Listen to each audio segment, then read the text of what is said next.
Magandang araw! Mag-aaral na naman tayo muli sa ating aralin sa Filipino 4 ng unang markahan mula sa Pivot 4A module. Ang pag-aaralan natin ngayon ay tungkol sa panghalip panaklaw.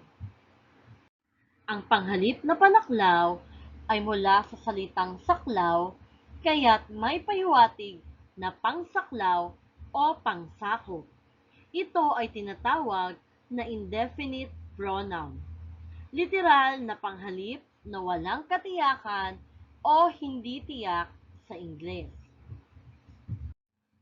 Ang panghalip na panaklaw ay salitang panghalili o pamalit sa pangalan na sumasaklaw sa kaisahan, dami, bilang o kalahatan. Narito ang ilan sa mga halimbawa ng panghalip na panaklaw.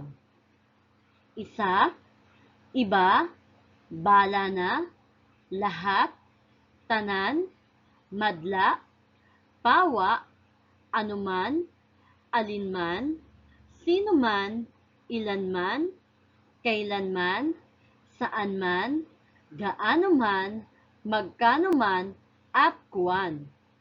Mapapansin ninyo na ang mga panghalip na panaklaw ay ginamit na pamalit sa mga ditiyak na pangalan na tumutukoy sa isa o pangkalahatang dami o bilang. Halimbawa, bawat isa ay may maitutulong sa ating bansa. At ang panghalip na panaklaw na ginamit dito ay isa. Pangalawang halimbawa, anuman ang edad mo ay dapat kang mag-ingat sa pandemyang ito. At ang panghalip panaklaw sa aking sinabi ay anuman. Sagutin natin ang gawain na ito. Punan ng wastong panghalip panaklaw ang sumusunod na pangungusap.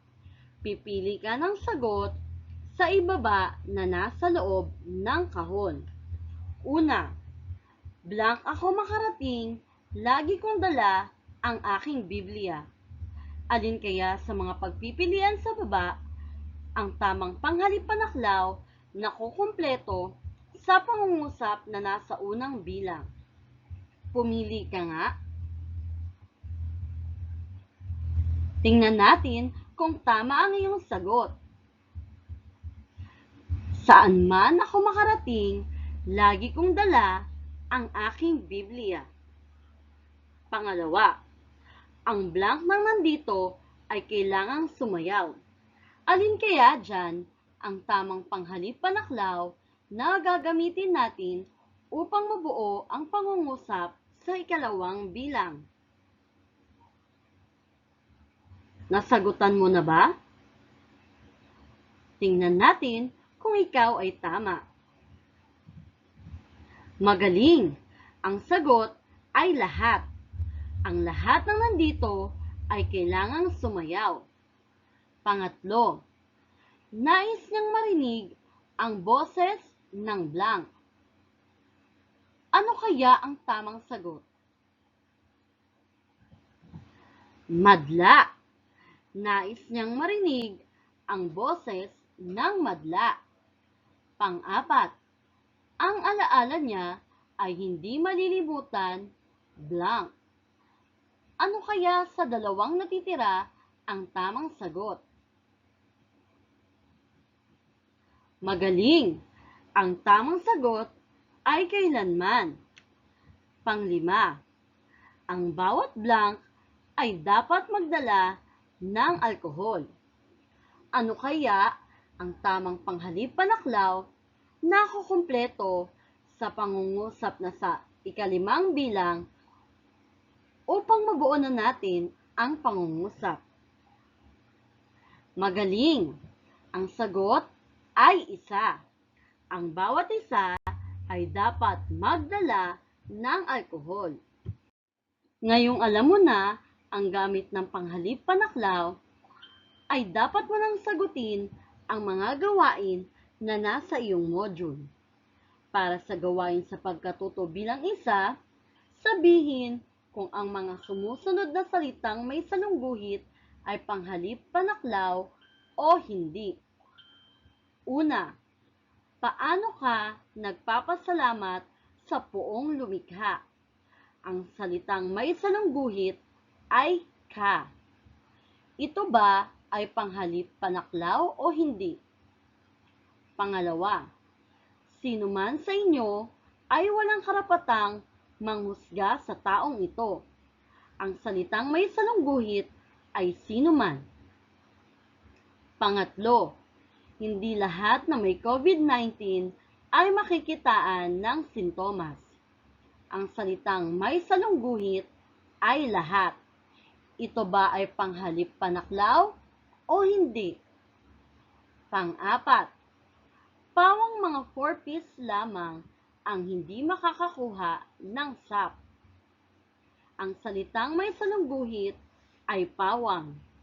Ito ba ay panghalip panaklaw o hindi? Gawain sa pagkatuto bilang 2. Piliin sa loob ng kahon ang mga panghalip panaklaw na angkop sapat lang upang mabuo ang pangungusap. Maaring gamitin ang salita ng 2 beses. Una, blank sa aming panauhin ay kaibigan ni Kuya. Pangalawa, halos blank na mga taga-barangay Santo Niño ay nanood ng paligsahan. Pangatlo, noong unay halos limot na ng blank ang mga katutubong sayaw. Pang-apat, kamusta na lamang sa inyong blank? Pang-5, blank ay di ako sasama sa masamang gawain. Pipiliin mo lamang ang sagot sa kahon na nasa ibaba at tandaan na pwede mong piliin ang salita ng 2 beses. Gawain sa pagkatuto bilang 3. Basahin at piliin sa loob ng panaklong ang angkop na sagot. Binigyan ng bigas ang anuman, bawat isa na dumalo sa pagtitipon. Piliin mo sa anuman o bawat isa ang tamang sagot para sa pangungusap na nasa unang bilang.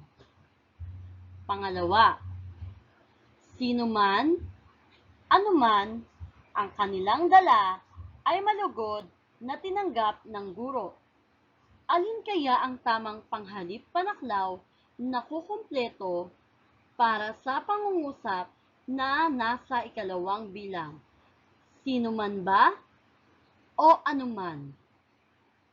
Pangatlo, walang pumutol, alinman, sino man sa kanila sa naging desisyon ng mga hurado.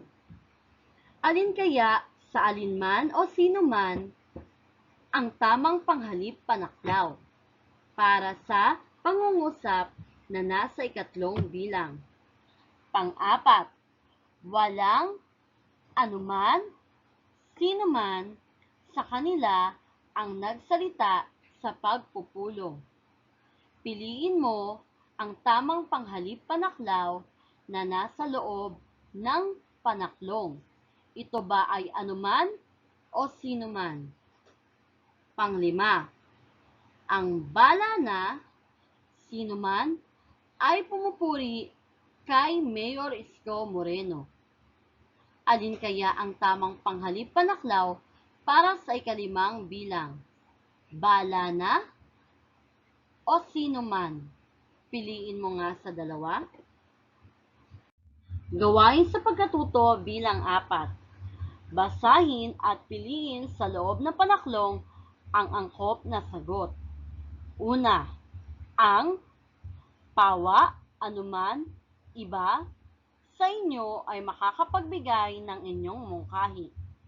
Pangalawa, pwede bang isulat sa pisara ang mungkahi upang mabasa nating iba, karamihan, lahat?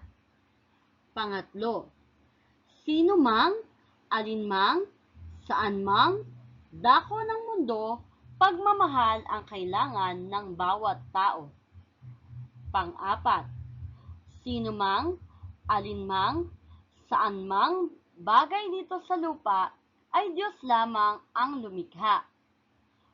Panglima, bawat isa, lahat, anuman, tayo ay dapat mag-ingat sa lumalaganap na sakit na kung tawagin ay COVID-19. Ang pagpipilian mo para sa bilang isa ay pawa, anuman o iba. Sa bilang dalawa naman, ang pagpipilian mo ay iba, karamihan o lahat. Sa bilang tatlo at bilang apat, ang pagpipilian mo ay sino mang, alinmang o saan mang. At sa panglimang bilang, ang pagpipilian mo naman ay bawat isa, lahat, at anuman. Maraming salamat! Ikaw ay nakinig na naman sa ating aralin sa araw na ito. Maaari bang isubscribe mo ang channel na ito at i-click ang notification bell para malaman mo kung meron akong bagong upload sa ating mga aralin. Maraming salamat at paalam!